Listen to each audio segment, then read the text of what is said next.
Since in the middle of the year, we want to explore various parts of sexual health in various manners. On this occasion, we're going to talk numbers. Exactly how often do people have sex, and also what influence these frequency of sexual activities.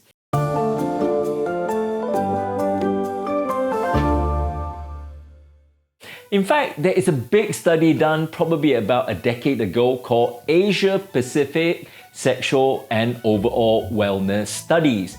And this is also known as AP Show. AP Show was actually done by somebody called Rosie King, assessing about 4,000 men and women across 13 Asia Pacific countries. What's the purpose of that? In fact, it is actually looking at cultural differences, overall health, and priority of life.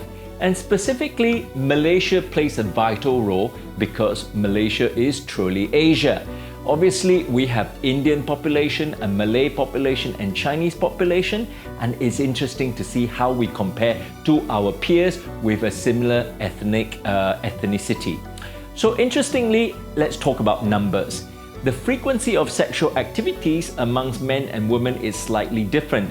Among men, it's actually slightly higher, and then that it's about 5 times per month, and then a woman it's on average of about 4 times a month, which work out to be about once a week.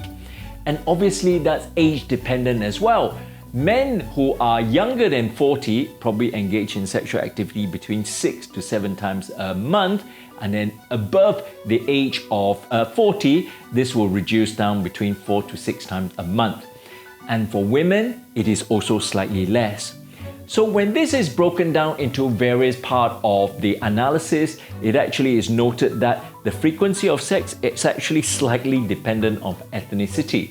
Because in Malaysia, we noted that the sexual activity in men in Indian ethnicity is slightly higher, followed by Malay and followed by Chinese, which is in the region of about 60%, 50%, and also 55% respectively.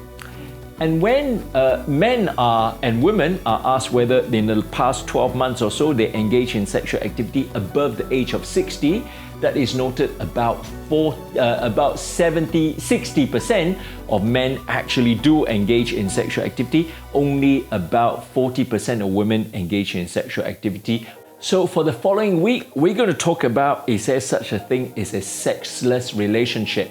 So what will happen to men and women when they do not actually engage in sexual activity anymore? Is that a norm? You need to find out in next week's Putting Dr. G on the Spot.